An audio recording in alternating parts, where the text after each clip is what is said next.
The one that is signed by us.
Welcome to Meet the Author, where you can join in on insightful conversations with best-selling and award-winning indie published authors.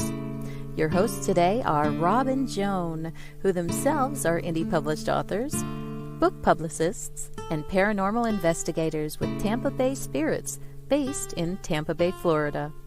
Thanks for dropping by. And now, on with the show. Hi, I'm Rob. And I'm Joan. We're so glad that you're here, whether you're watching us live tonight, 7 p.m. every Wednesday night, Eastern Standard Time, or if you are watching us later, or if you're listening to the podcast. We're really honored and appreciate the fact that you've decided to be in our audience. And let me just say that we really, really love all of your comments. Please ask questions. We know there are people that are watching that are quietly watching. And if you have any questions for the authors or any comments you want to make, really it's what makes the show. And as a matter of fact, we have quite a few comments already. George Jasmook says, okay, I'm here in all my splendor and glory and hero's cape. Yay. Oh, wait, that's got to be somebody else. Am I here? No, you're our hero. Joe Conjal, author, says, good evening, Rob and Joan. Hi, Joe. Evening, Joe. Glad that you're here. C.W. Hawes says, Hey, greetings, Rob and Joan. I've been thinking about you a lot lately, C.W. Hope you're doing well. Yeah, looks like the gang's all here. Yep. Paul Hollis says, evening, Joan and Rob. Hey, hello, Paul. We're glad that you're here. Marjorie Deering, hello, everyone. Marjorie. A cup of coffee and your podcast. Yay. Hey, very good. If you want, you can have something stronger. We wouldn't mind. No, you just pass the cup over here. Chris Chrisman says, hi, Rob and Joan. Hi, Hey, Chris. Oh, Chris Chrisman said it's harder to find you on Facebook at times. Yeah. Facebook's can be a real pain, can it? It's an enigma. Just go on our YouTube channel. Let me see. CW says, I'm taking in air and sustenance, too much sustenance. I'm always taking in too much sustenance. Me too. Connie Cleary says, hey, everyone. Hi, Connie. Hey, Connie, glad that you're here. Yeah, it's good to see you all and hear from you all. Well, for the first time, Episode Rewind this week is going to feature the same author who's on tonight. Isn't that funny? Yeah, Paul That's never Rushworth-Brown happened before. Is going to be on Episode Rewind this Saturday, right here where you're watching, 5:30 p.m. Eastern Time here in the U.S. It was his episode 99. And want to remind everybody about Book World podcast. That's at CJ Peterson on YouTube. Check them out Wednesdays in the afternoon, 1 o'clock Central Time. And then we also want to mention Voice of Indie podcast, of course, Blog Talk Radio with Beam and Gary. At the end of this show, there is a little tutorial on how to get over there to their podcast. They always have interesting guests. Next Wednesday will be Michelle Hansen. It's part 2 of her seashell reading episode. It's pre-recorded new episode, but it's very interesting. We had a real good time talking with her. She's very knowledgeable. Oh boy, and passionate. Yeah. So We got some more comments here. Yeah. Joe Conjal says, I'm glad you said we should comment. I'm usually shy during these podcasts. Yeah, Joe, I tried to comment. Try to bring you out of your shell a little bit. Yeah.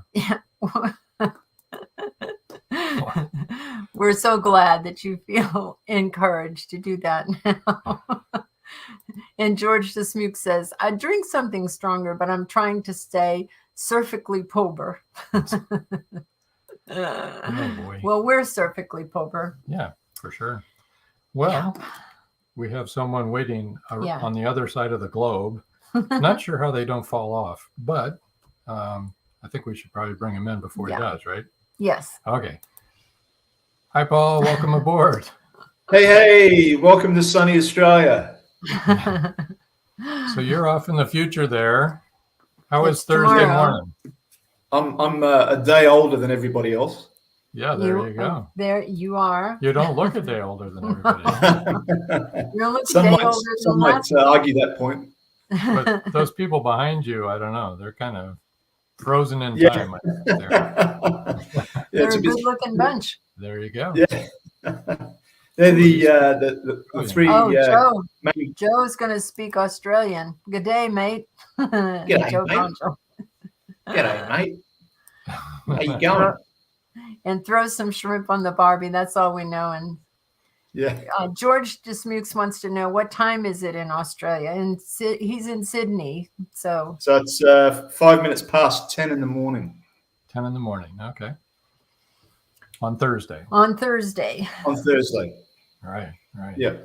It's hard to wrap your head around that, you know. Yeah, because it's 10 hours.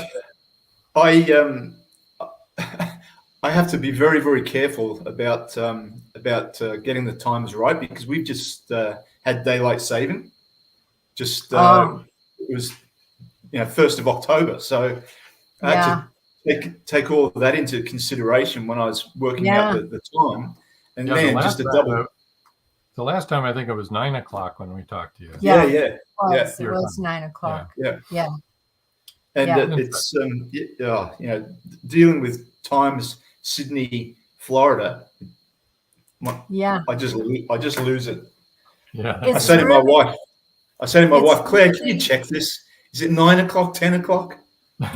It's difficult for people in London because we have a lot of authors there that would like to be on the show, but they have to be. That's like midnight their time. Their time in London, and it's just, and then trying to figure all that out, and it's. Joe Conjal says, is it spring there, right? Correct, is it spring in Australia? Yeah. It's just starting to fall. Just starting to warm up a bit now. Well, we're in Tampa, so it's always warm. It's always warm. It's always 90 degrees at least. In the summer, this summer, it's been in the hundreds, so it's been too hot. Chris Christmas is up. Go ahead. I'll read what he said later. Go.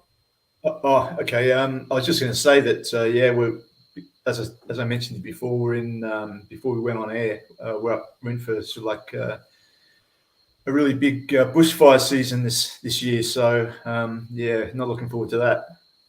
Yeah, it's been bad here too. Really bad. Chris Christmas said, okay, I'm here now. I've got an Aussie friend reader who keeps me on the straight and halfway narrow, LOL.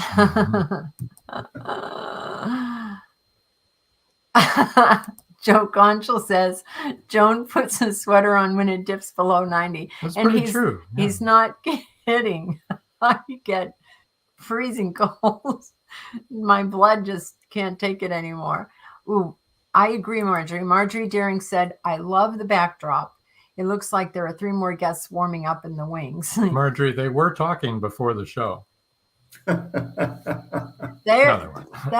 a really nice backdrop, though, right? It's from his newest book. Don't worry about the dog. We have one too. They're used to it. It's okay. Yeah, don't worry. We love dogs. Yeah, he's not bothering anybody. Chrisman said, "Me too, Joan. Always cold." Yeah, I'm just used to. So those two characters are the main characters in Dream of Courage. So the one on over my right shoulder, that's John Rushworth, Rosie, and then his twin brother, Robert Rushworth, is pretty well the protagonist of the story. Yeah. So John is the one to Behind- our left, that's sorry, behind you on the that's, yeah, left. there. Yeah. There he And is. then that's John Rosie, the Rushworth. woman in the Then middle. Rosie, she's sort of And like then- a barmaid. And then Robert? that's Yes. Robert Rushworth, the protagonist, who gets Yeah, gets himself into all sorts of trouble. No, Does this he? is Me, Dream yeah. of Courage, Facing Fear Head On. It's Shawline Publishing, and it's releasing on November 22nd, right? Yeah. Okay. So you want to tell us a little bit about that then? Well, Joe has a question Oh. first. Paul, did you name them after your family? Yes.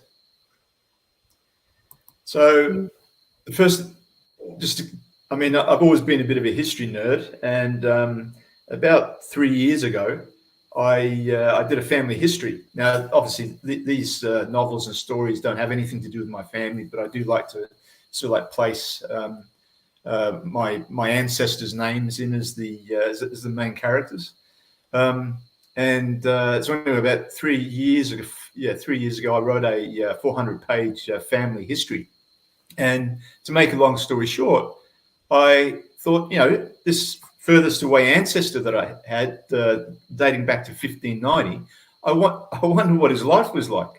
And that was basically the birth of the first novel in the Skulduggery trilogy, Skulduggery, and which is a bit of a whodunit, a bit of a mystery, twists and turns, romance, all set in 1590. And then basically Red Winter Journey, which was the second novel in the trilogy, is basically the next generation. And that novel takes place in and about around the time of the English Civil War. But it's not really a war movie as such. It's more like a story of a father's love for his son after he's been kidnapped into the Parliamentary Army. And his father and his grandfather go on this perilous journey to try and get him back. And what year is that set in, Paul? So that would 1640s, 1642. 1640. So we start in 1590, did you 90? say? Yeah. And then 1640. Okay. Yep. And it gives I suppose, besides being sort of like mysterious thriller type stories, it also gives sort of like a background of how peasants lived on the moors of Yorkshire back then, and how they survived, with their weaving and their spinning of wool, and really how hard it was to live at that time.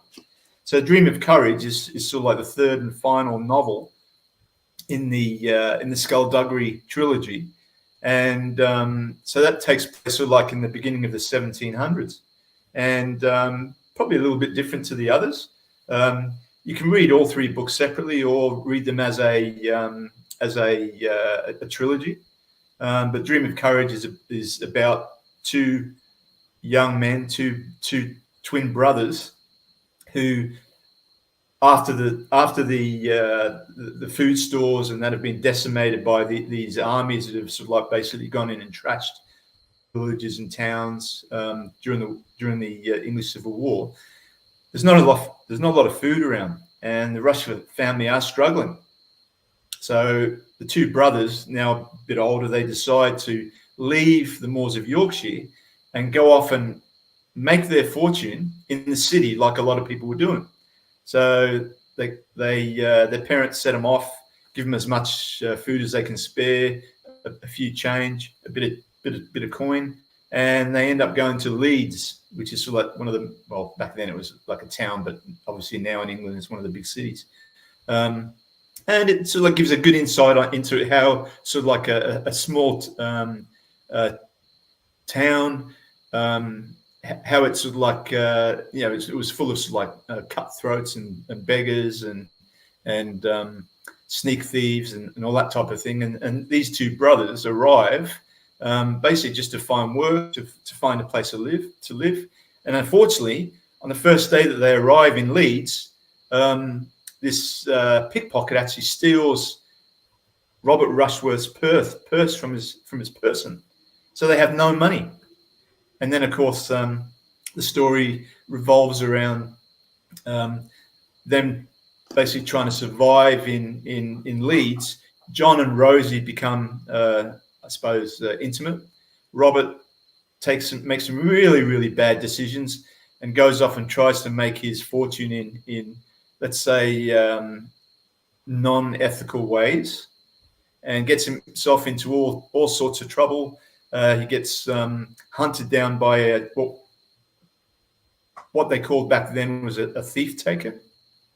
So a thief taker was sort of like, because there was no police as such, private citizens used to become a constable, right? So the thief taker was somebody that was hired to, I suppose, arrest somebody that had done the wrong thing. So this thief taker, and quite often those thief takers actually come from the worst part of society. So quite often they were thieves themselves. You know, they'd steal something and then they'd find out, tell one of their mates to steal something, and then they'd sort of like chase them down to get the reward back and that type of thing.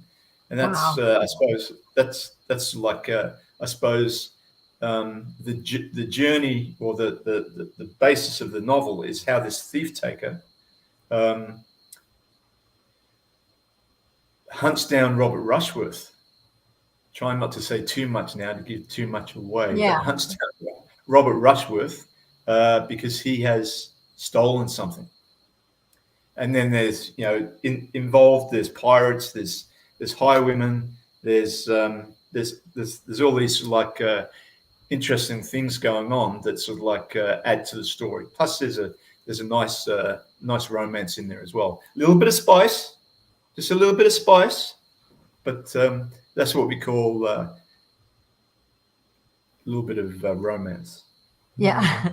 Are the thief takers like bounty hunters? I was going to say they were like bounty hunters. Yeah, pretty well. Similar. Well, yeah. Except that our bounty hunters hopefully aren't all of them thieves. I mean, well, you never know. Chris Chrisman said, how much research did you end up doing for the series? Okay, so I started about 3 years ago, and one of the things, or a couple of things that I really, really wanted to get out of or people, readers to get out of the novel, I wanted to make them very authentic. So I researched and researched and researched. Right, I'm talking about not just. I'm not talking about not just on the web. I'm talking about writing away to libraries in England. I'm talking about being members of sort of like historical scientific databases and all that type of thing. CW said, never heard of thief takers. Thanks for that. I've never heard of it either. Yeah, it's quite interesting because, as I say, you know, there was no police as such. So in small villages and towns, they'd have something called a constable, but the constable was actually taken from the general population. And in small villages, they'd sort of like take turns, right? And so the constable would be responsible for helping the bailiff to you know, bring people to justice in the manor court and that type of thing. Yeah, it used to be like that here too, out in the West, when the West was being settled and stuff. Just the sheriffs and the sheriffs would just be, you know. Yeah, they'd give somebody a badge. Take the badge off one body and put it on a living body, and yeah. You're the new sheriff. Yeah, very similar. But as I say, a lot of these thief takers were, I suppose, hired by, you know, richer people to get their stolen goods back, or to catch them if there were, you know, there's a murder or assault or any of that type of thing. But quite often, as I say, they were from the lower echelons of like a crooked society as it was. So yeah, it was, they were thieves themselves. Yeah. It's very interesting, though. I mean, I love historical fiction because, you know, you're being entertained, but you're also learning at the same time. And so I've always I've always loved historical fiction. Yeah. To put myself in that place of what it would have been like to live at that time. And I'm always thinking, I am glad I'm alive now. Yeah. Yeah. And so like, I suppose, as I said before, I try to make it as authentic as possible, because I like people to, when they read my novels, to step back in time. And, I try to use, and a lot of that knowledge and a lot of the words that we used back then are being lost. So, I try to use words that we used back then. For instance, a term by the name of fodpoodle, which is sort of like a stupid man. And so in my second, sorry, what was that? Maybe we could revive that one. Yeah. There's Just a lot like of rolls there. off the tongue. And we're driving. Yeah. Be better than some of the language when we're driving. Yeah. We're going to need to take our. I'm sorry. Go ahead. So, because of that authenticity, I like to really describe and put readers in.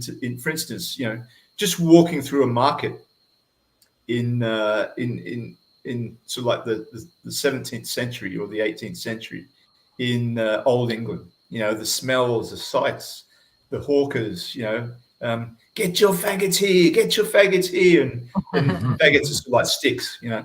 And selling their wares and all that type of thing. And I really like to bring that authenticity to the novels.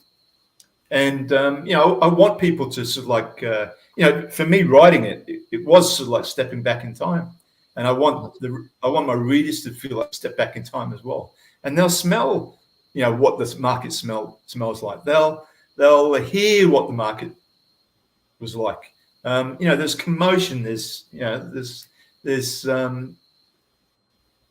lots to see. Yes. And in one part, can I talk about this? Yeah. So in one part in Dream of Courage, one of the characters ends up in jail. And back then, the jails, there was no sort of like male jail, female jail. Everybody was just piled into one. And quite often debtors, you've heard of debtors jail, they were thrown in there with cutthroats and murderers, and there'd be children in there with their mother, and just imagine sort of like spending a few days in York Castle prison, back in the 1700s. The smell, there was no sanitation. There was there might be sort of like 60 different people piled into a cell where they were fed once a day with where a woman would sort of like show up with a ladle of porridge or oats and sort of like slap it on their hands, and they'd have to eat it with their hands, and and the dampness and all that type of thing. So that's the type of thing. I don't pull any punches. That's I like to say it the way it was. Well, Chris Chrisman says a good historical novel will take you back in time. Totally agree with that, and that's what we were saying. And we need to break for our first break here. With word from our sponsors. A word from our sponsors. So don't go away. Don't go away, everybody. I think, Paul, you're still planning on reading a little. Yeah. Cool. All right. So when we get back, we'll do that, and stay tuned. Paradise, my prison. Charlie Flint awakens from a deep sleep and finds himself alone on a tropical beach surrounded by a palm tree jungle and exotic animals. He cannot remember who he is or anything about his life. First, he must find food and build shelter and protect himself from hidden dangers. As his memory gradually returns, it reveals what a very flawed person he is. A man who made too many mistakes, made too many enemies. The implications of the truth are staggering. How did Charlie get there? And will he save himself? Paradise, My Prison is the riveting new suspense thriller from retired Hollywood scriptwriter George Dismukes. Paradise, My Prison by George Dismukes is available in jacketed hardcover, softcover, and all ebook formats worldwide. It's 1919. and Eric Laska returns from the war in Europe. Two new enemies await him in the small coal mining town he calls home. One is a threat to his relationship with Rebecca, the love of his life. The other, a bloodthirsty beast, is stalking the mining town residents. The townspeople suspect Eric of one of the killings. An old man and Rebecca's 11-year-old sister have seen the beast, but only Eric believes their story. To protect the town and clear his name, he's forced to prove the werewolf exists. Available on Amazon. The Horror Within by Marjorie Swift Doring. The clock is ticking. Can Gracie uncover the truth? Philip Pliant is the wealthy opportunist plastics dealer and CEO of Pliant Industries. He's also a master thief, creating a pervasive threat to the manufacturing infrastructure in the Caribbean islands markets. With the cartel as his stealth client, the naive city leaders have been seduced, enabling the production of more than three-dimensional building materials. The expected profits are monstrous. Is the art group, now led by Gracie and the family heirs, strong enough to win against this predator? Can JJ's cats act on the root cause analysis in time? Will Gracie be able to squash Pliant and the cartels? Gracie never considered their lives would hang in the balance. The clock is ticking. 5, 4, 3.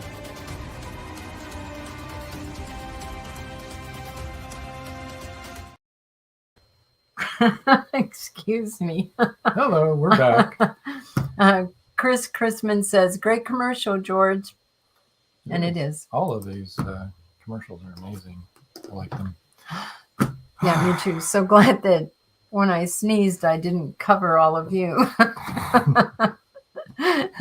That were just on video. Sorry about that. Okay, so are you wanting to read out of Dream of Courage? Yeah, sure. So, as always, it's with a novel that's so packed full of things. It's a difficult choice to sort of like choose what you're going to read. So, obviously, you don't want to give too much away. But what I thought I'd read a small snippet from the time when Robert and John actually arrive in Leeds. All right, so Leeds was obviously founded on wool, and it's a very busy place that they're not used to after coming from a very small village in Howth. All right, so the outskirts of Leeds greeted them warily after a long journey. The city's expanse unfurling before them like a tapestry woven with threads of life's complexities. John's awe mirrored Robert's confidence as they navigated through a metropolis fueled by stories of its woolen past. The whispers of John Pigshells painted a city built on deceit and promise, a place where dreams could either flourish or fray. They made their way across the bridge, over the river, and past the burgage plots. People out front sold chickens, vegetables, and piglets, bred on their plots out back. They passed the toffs, the small wooden houses which sat at the front. They were very compact and close together, the timbers deeply scarred with rat holes teeming with life. The houses opposite each other were so close in the narrow alleyways, occupants could reach out and touch hands. Some houses were made of stone, and the odd rich tradesman owned a slanted tiled roof. A network of dark laneways and alleyways ran diagonally off the main street. There were hidden shanties and hovels. Sick, coughing, roughly clad children hung about outside. Above Kirkgate end stood Moot Hall. Robert was impressed with the building. How beautiful, he thought to himself.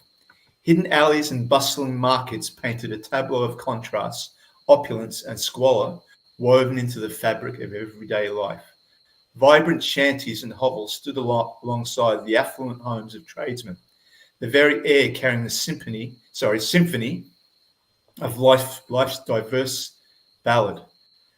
Singers, beggars, and rogues composing an ensemble that mirrored the soul of the city. Noxious fumes came from tanning sheds, and the stench from dung pots left in the streets by rakers made them cough. Pigeons flew out from under the eaves of the old houses, and the droppings left white streaks on the door and wattle walls below. Beggars, ballad singers, street vendors, disabled soldiers, rogues, vagabonds, and prostitutes went about their business, some in plain view, others not. In Leeds, the availability of money and valuables grew, and the size of the vagabond population provided ample prospects to make a dishonest living. Overhanging houses kept light out and the smell of dung, rubbish, and excrement in. A wily tammy cat sat on a step waiting for his feed to dart out from the pile of rubbish and feces in the middle of the lane. Robert strolled up to a potato badger selling outside the front of his toft. "Oi, where's the best place to stay around here?" He glanced up. "Just up a nick in Briggate. The White Locks, the Ship Inn, and the Swan closed courteous of our Lord Cromwell. Just down the road, way at Nag's Head at the corner of Commercial Street and Albion Place. Good brew in there," he drawled. "Right, ya. Come on, John. Good day to you. The Nag's Head it is." They traipsed down the narrow lane, then saw the wooden sign for the tavern. Nag's Head, their haven for the night, a refuge and a vantage point from which to observe the intricate dance of humanity. The swaying sign creaked as if welcoming them into the fold, a reminder that within the city's depths, destinies and encounters awaited, some kind and others sinister. A drunk old man staggered toward them. He was not in a good way, as he staggered on approach. As he got closer, he lost his balance and bumped into Robert, who tried to stop him from falling. "You all right there, old man?" Robert kindly supported him. The man mumbled something incoherently and steadied himself, holding onto Robert to steady himself. Robert turned his head away from his rank brewer's breath.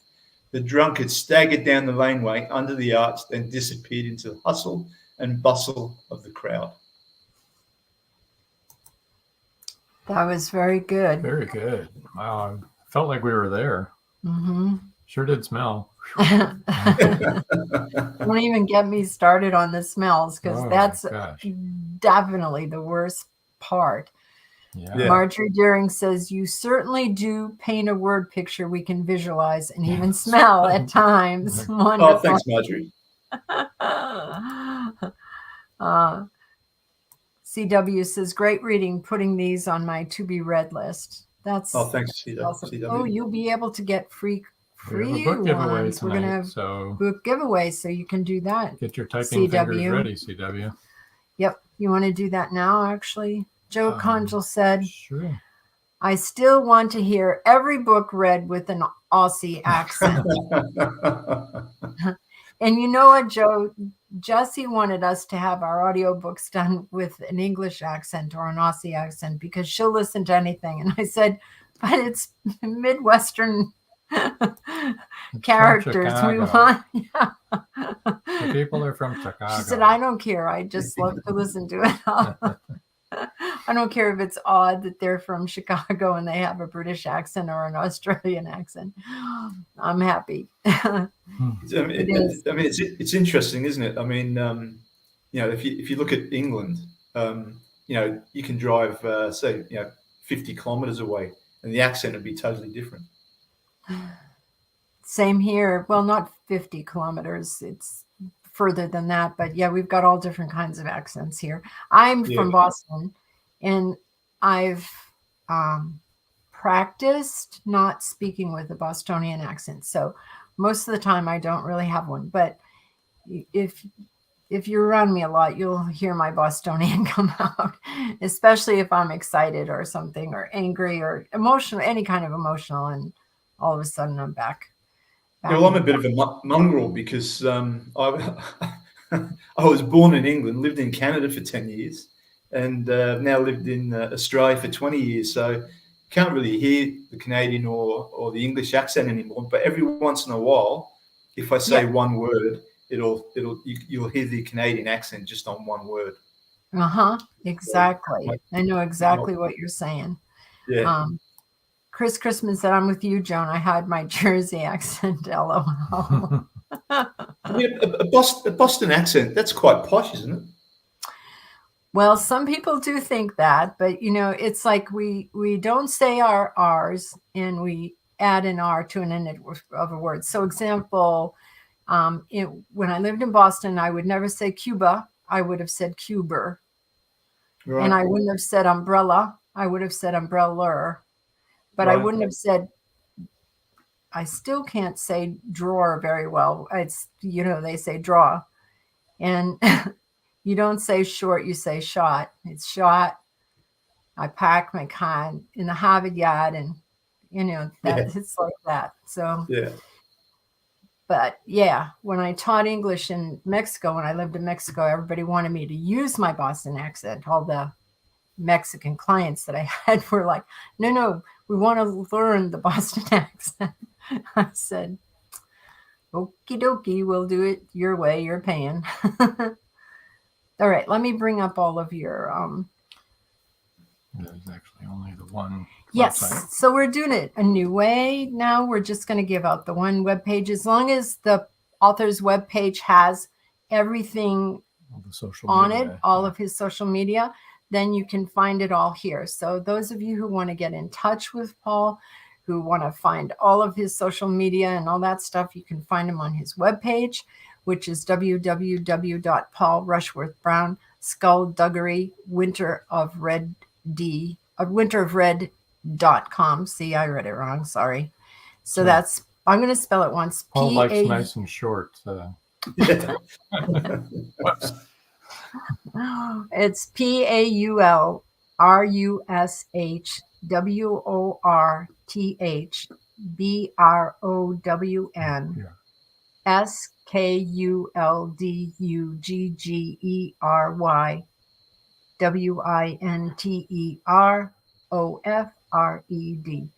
For those of you who are, you know, listening, of course, you can't see what it looks like. Joe Conjal said, Joan, do you say wash or wash? Wash is from Midwest, Pennsylvania. It's more like in, more the Midwestern. Yeah. On the East Coast, we say a wash. car. And okay, yes, and I say water. Joe, I say water. You don't say water, you say water. Yep, water. Anyway, yeah. Anyway, the book giveaway. We're doing that a little different on this for this one as well. Let me find it here. Okay. All right. Here we go.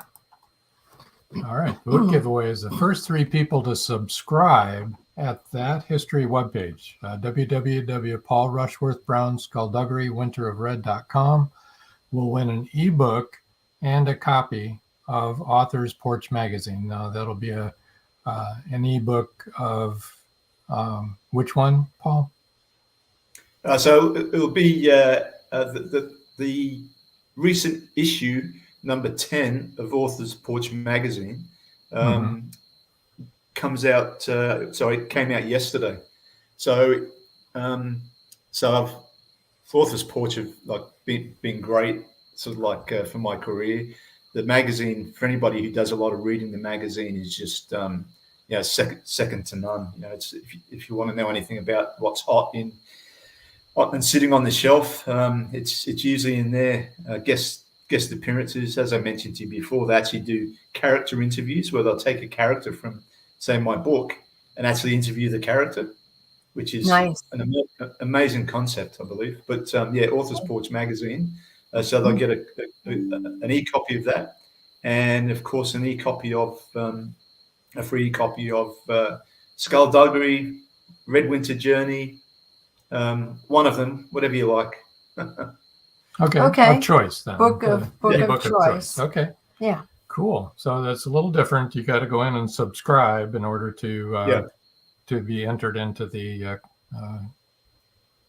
contest. Yes. Yeah. Probably the best way to get in there is just to do a Google search on Howarth /Skulduggery /Australia. Okay, so Chris Chrisman says character interviews are a great idea. They are, Chris. It's really clever. And Joe Conjal said, I get Author's Porch. It's really good. Yeah.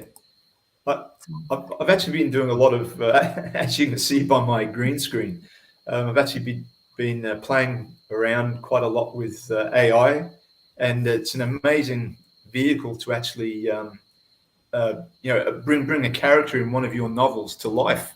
And I've got, and Author's Porch actually gave me the idea for this. And what I have the ability to do now, I can actually describe a character, and this AI website will actually develop the character in picture form. And then what I can do is I can go to another website and actually use that character and give it a script. So my character is actually sitting there or standing there back in the 17th century speaking. That's cool. Wow. And they move, and the lips move, and it's amazing what you can do now. It's crazy. CW said, I've used character interviews on my blog. Yeah, that's great. I think technology is moving along so fast, I'm having trouble keeping up with it. Oh yeah, it's. I mean, everywhere you look now, everything's AI. I mean, one of the funniest things I saw when I was just sort of like mucking around on the computer on my phone the other day, and there's actually a website that you can go to, and you can make your girlfriend or boyfriend, however you see fit, and talk to them, and sort of like ask them to go out on a date and all that type of thing. I mean, that's crazy. When they show up at the door, then you have trouble. Yeah, that's weird. Yeah. Oh my goodness. Joe Conjal says, I've done the character interviews on my blog too. It's fun to write. Yeah, well, they're alive to us, so they're real people. So that just makes really good sense to me. I mean, we know the way they think. And interestingly, I sort of like develop a character, and I'll show it to my wife, and she'll say, no, because she's read Dream of Courage about 3 or 4 times. And she'll say, no, Isabel doesn't look like that. Milton Kilson doesn't look like that. He needs to be fatter. He needs to be more devious looking. Good for her. So she's a help. Oh, well, my biggest fan, my biggest critic. Well, as long as it's constructive criticism, that's good. Yeah. There you go. We all need that. Well, it's time for our second break, believe it or not. Wow, and the time is flying. And when we come back, we'll talk about what you got in the future here coming up. So everybody stay tuned. Don't go away. Stay tuned. Many secrets are hidden within the darkness of the jungle. Behold, this one about a man, a woman, a black jaguar, and an ancient Maya legend. Two Faces of the Jaguar is a novel by George Dismukes that will take you deep into the jungle and capture your imagination until the last word. Two Faces of the Jaguar is book 1 of a trilogy. Two Faces of the Jaguar, where only the adventurous dare to read.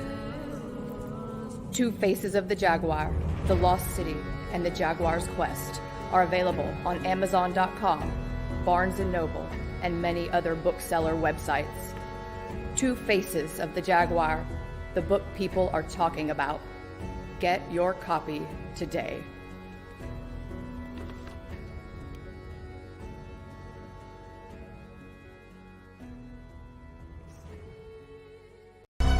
Madison Jackson loved being a cop. A young girl is raped and murdered near Burnett Reservoir.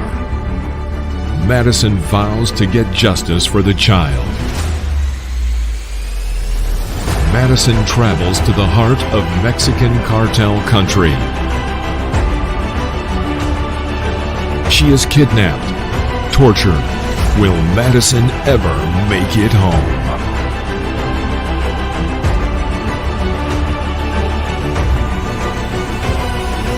Justice by Kelly Marshall, only at Amazon.com.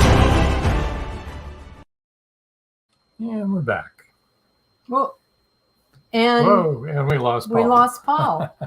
Well, hopefully Paul will join us here in a second. Well, that's too bad. That's too bad, is right. He must have lost his connection. Yeah, that's happened before. Especially in Australia. Well, we wanted to tell you about something we discovered today anyway. You want to tell them Right, about that? and I'm sure a lot of you indie authors are already aware of this, possibly. But if you aren't, you might want to go to Abe Books. That's ABE, Alpha Bravo Echo, books.com.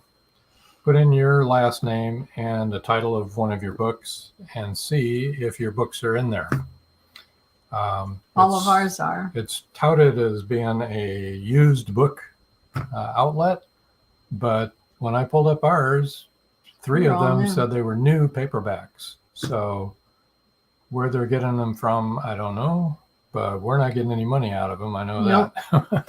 And one of our books is autographed, so that had to have been from a book signing that we did, and they're charging $65 for it. So I'm just going to put it out there.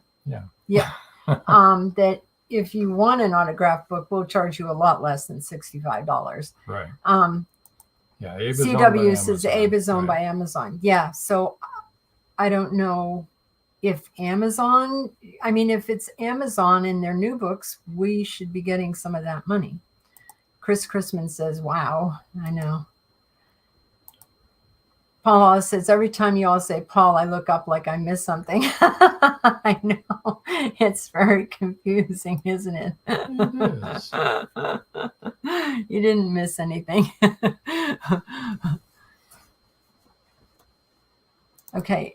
Chris Chrisman said, the Zon has been doing strange things lately. What is the Zon? Explain that, please. Explain yourself, young man.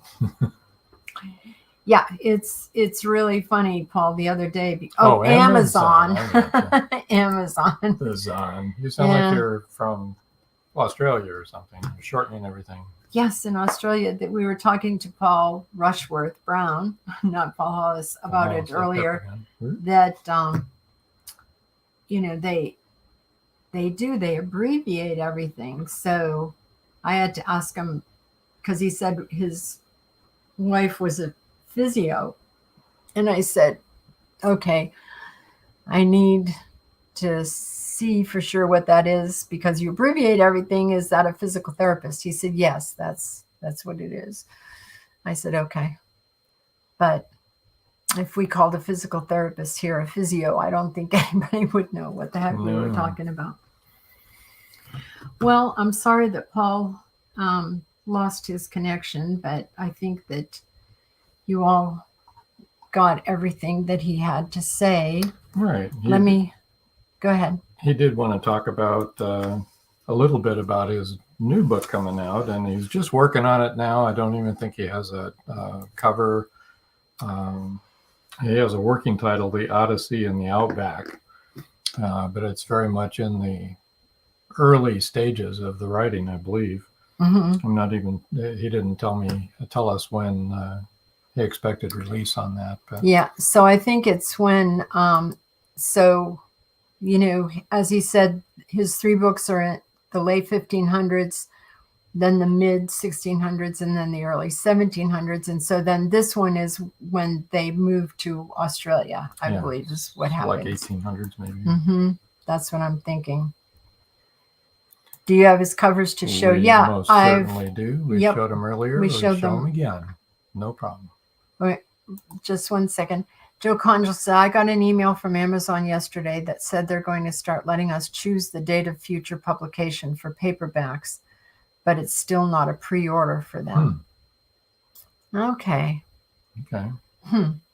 Yeah, we didn't get that. Interesting.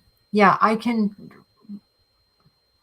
Chris Chrisman said he saw that too. I saw that too, Joe. Let me put up his covers again. Skulduggery. That's the first one, 1590.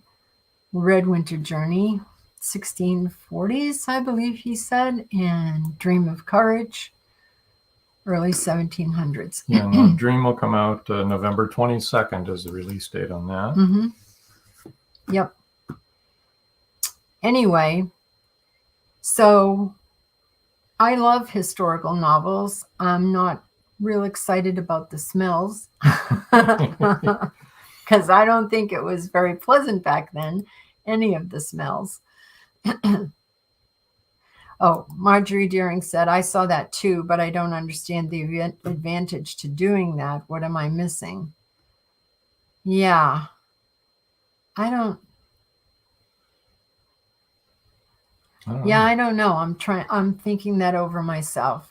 I don't know what the advantage of that would be. I guess being able to pick the date, or I don't know. Seems like if you had it available for pre-order, that should be an advantage. At least somebody could put in an order if they wanted to, you know? Yeah.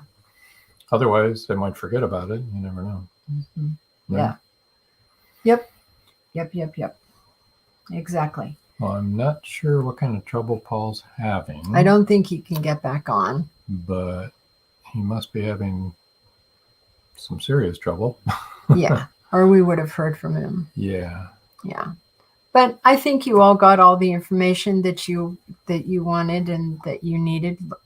Let's put up his banners. His banners disappeared the same time he did. That was odd. I don't know why that happened. All right. So if you haven't already, you need to subscribe in order to enter the giveaway. He's given away an ebook copy of either one of those books. An ebook copy of choice and a copy of the Author's Porch magazine, the new one. And so when you go onto his website, the little thing comes up and says subscribe. And you just go in and subscribe there. George Dismuke says, can I help? I think I know what he wants. Sure. I think he would like to come on and Sure. talk about. I guess so you can better coordinate with the ebook release date if that's in pre-order. I guess so. I guess that would be the advantage, Joe. Whoops, what happened there? I don't know where that came from. I don't know where that came from either.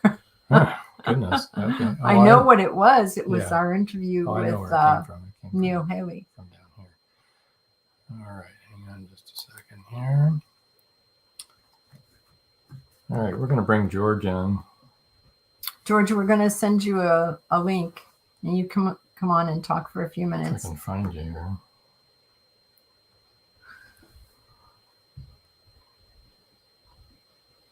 Anyway, yeah, I love historical novels. I've always loved them. I like learning about what life was like back then.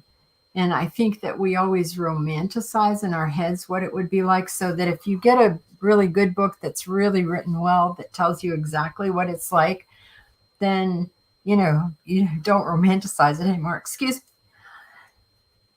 I'm sorry. Allergy season, man. This is quite an exciting show. I know. I'm sorry about that, everybody. But I really do enjoy learning about what life was like at different times. I remember when I read my first historical novel about what it was actually like when at the time of Marie Antoinette, and what life was exactly like and what it was like for them and why they actually wore perfume. Then I was like, yeah.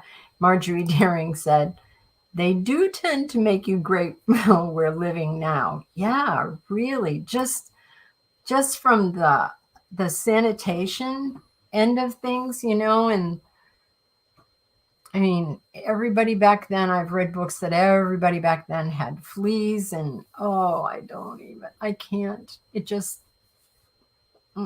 nope, couldn't do it. No matter what. It's hard enough for me keeping everything sanitized here now. And Rob will tell you I'm a little bit of a germaphobe. Oh, a little. When COVID happened, when COVID hit, if you remember, everybody was running out getting paper towels and disinfectant and all that stuff. And my kids said, what have people been using anyway? Didn't they always have that stuff? And they said, being raised by me, they always had plenty of sanitizer in the house. And they never had to worry about that. And that's the truth. Oh. What? Joe Condell said, that's because everyone in the family uses the same bathwater. No. I know. I've read that, Joe. That nope. I only take showers. I don't even take a bath. I don't want to be in my dirt. Never mind everybody else's dirt that took a bath ahead of me. No, thank you. Never. I think George might be having trouble. He might be. Chris Chrisman said, don't throw the baby out with the bathwater. And CW at the same time, and neither one of them can see each other because they're on two different channels, said, that's why the baby got thrown out in the bathwater. That's exactly right. There you go. But I can remember reading books and they would be talking about that. And I'd be like, oh, that did not really happen, but it did. And the water would be brown. It was so dirty. And I'm thinking, why are you in it then? Go in the river. Oh, I guess we don't want to talk about what gets thrown into the river. So never mind that. That's not going to help. Well, George is working on it. He says he's trying. So I can always call him and just get an audio here. All right. Marjorie says, now I'm picturing babies lying all around in the streets. That's so funny. Well, and one of the things that I learned about why the man walks on the street side and the woman is on the inside is because they threw the garbage out of the windows. And so then men, being chivalrous, would let the garbage hit them instead of the woman. I mean, just no.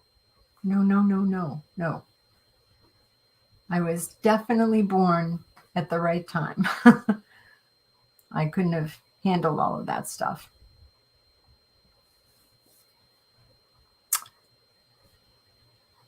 I think maybe we're going to see if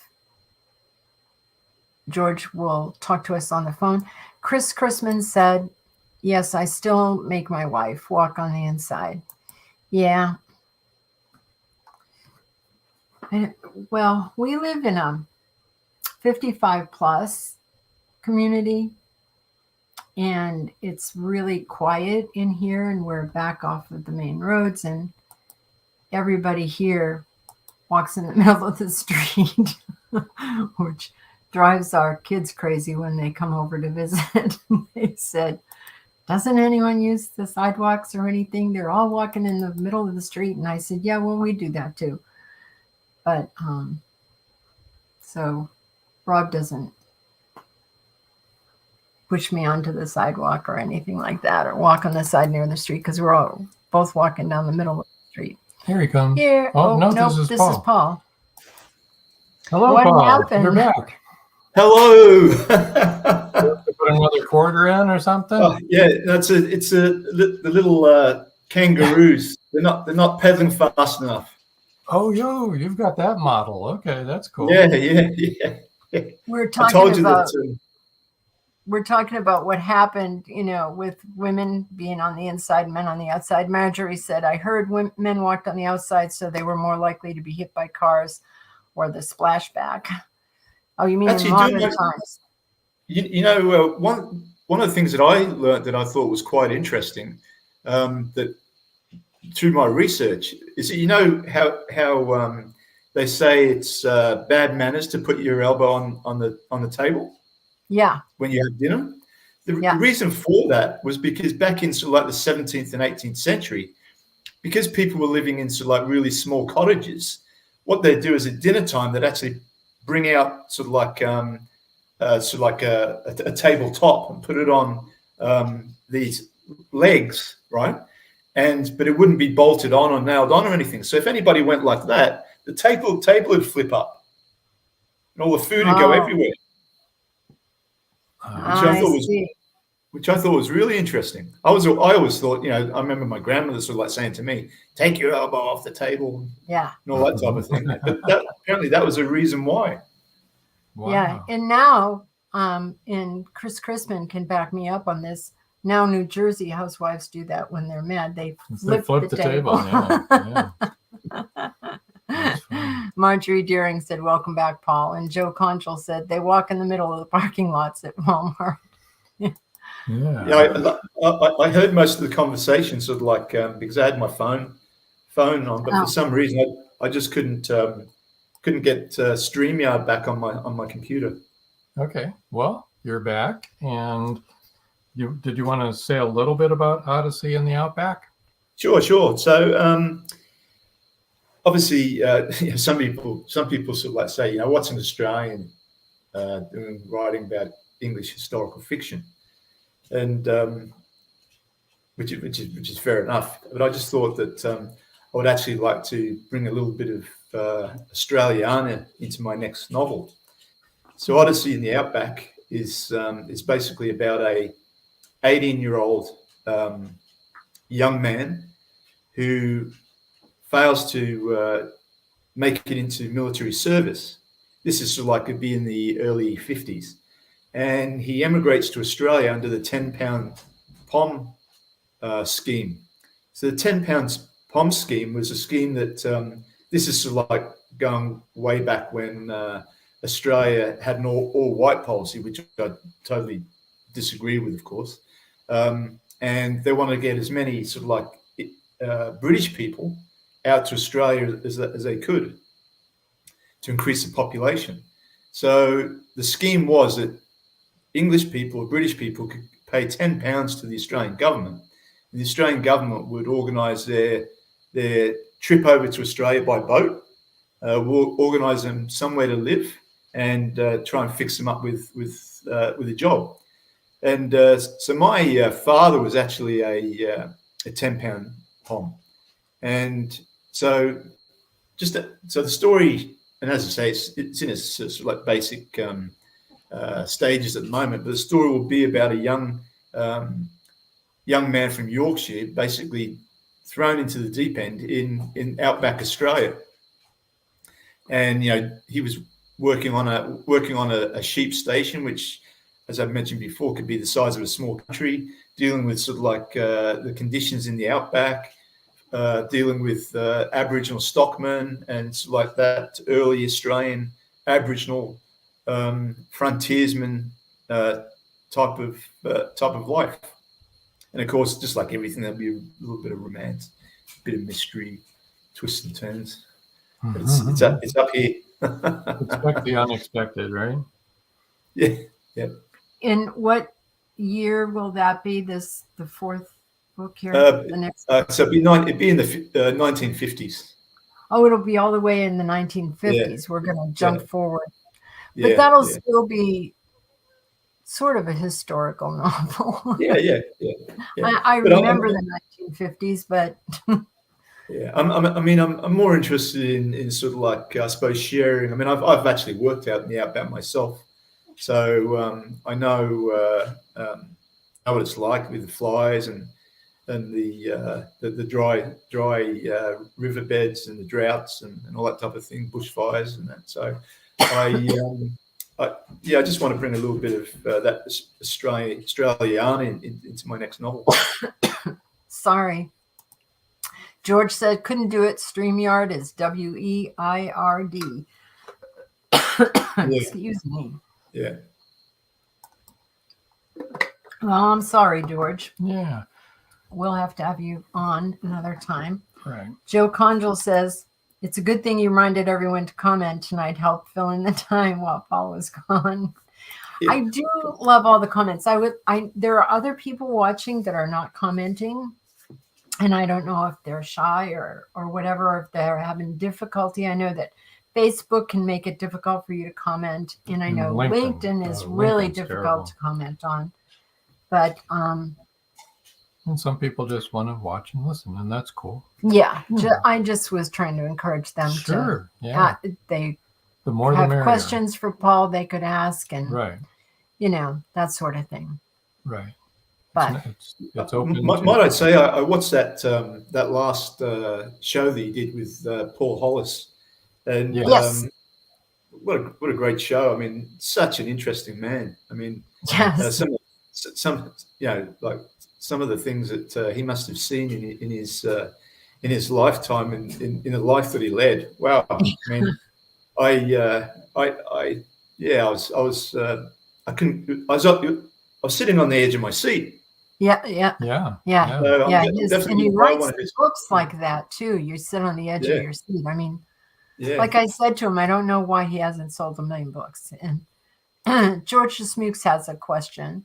He said, "So Paul, are your characters real to you? Are they real people to you?" Oh, that's a good question. Put it this way. I would, as I said before, they're all based loosely on my ancestors, and what I do is I just sort of like build up a fictional story sort of like around them. But obviously things have happened in my life, things have happened in my father's life. Obviously through that huge amount of research I do, I try to make them as authentic and as real as possible.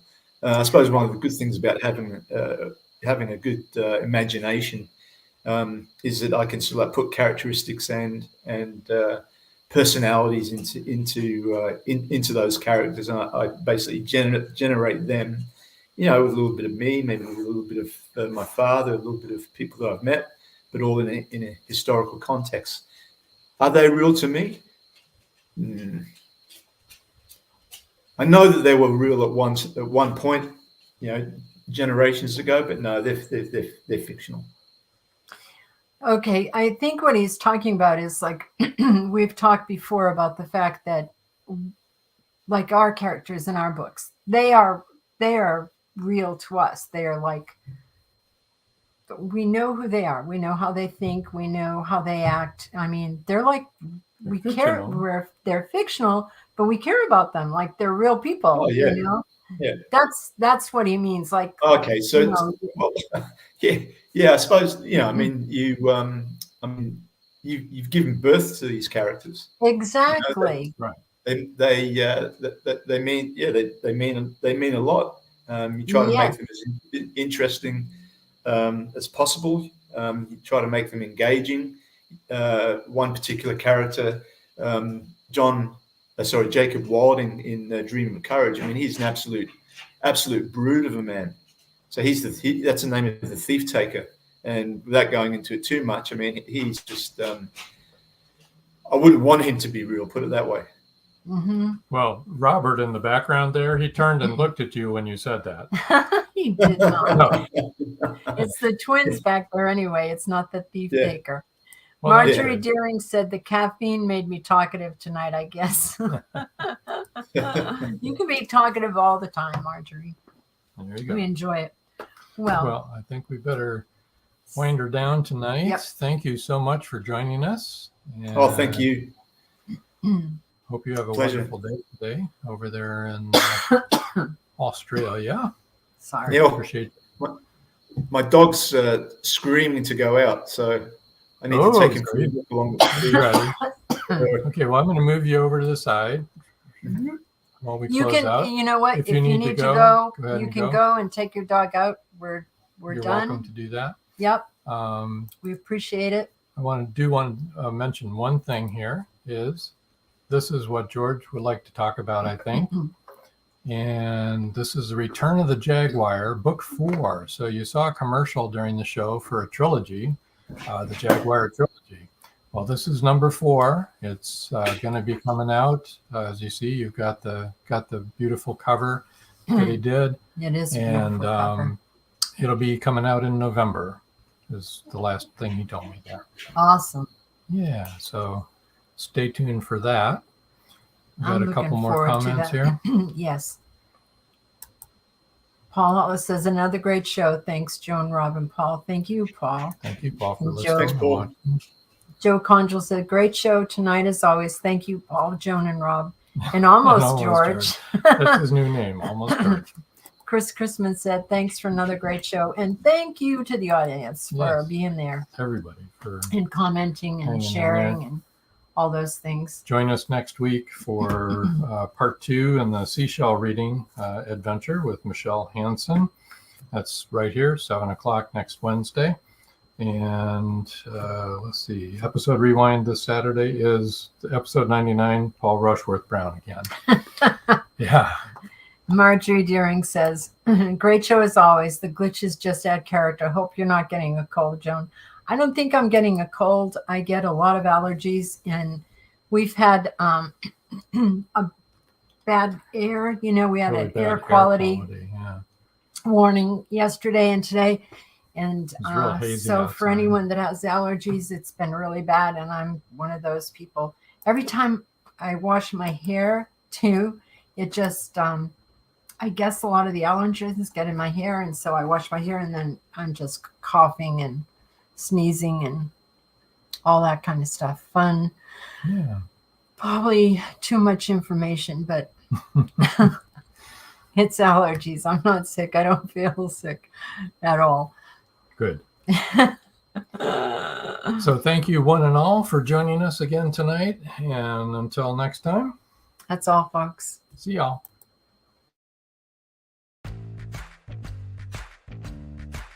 Live every Wednesday, your Voice of Indie hosts Beam Weeks and Stephen Gees welcome authors, musicians, publishing industry pros, artists, and assorted creative guests for an exciting interactive hour. Call in during the show or post questions and comments on Twitter for responses in real time. Meet your favorite indie creators, learn inside tips, network, and promote your work. The link for each week's show is pinned on Twitter atop @VoiceOfIndie, and you can receive the link every Wednesday morning in your inbox by subscribing to our newsletter at freshinkgroup.com. Check out Voice of Indie every Wednesday on Blog Talk Radio and catch hundreds of episodes archived everywhere from our websites to our YouTube channel and Spotify. Thank you for joining us here on Meet the Author. Make sure you stay up to date with our show by clicking like, follow, and share. And you can find us on Spotify, iTunes, and more. See you next time on WLFE-DB.com.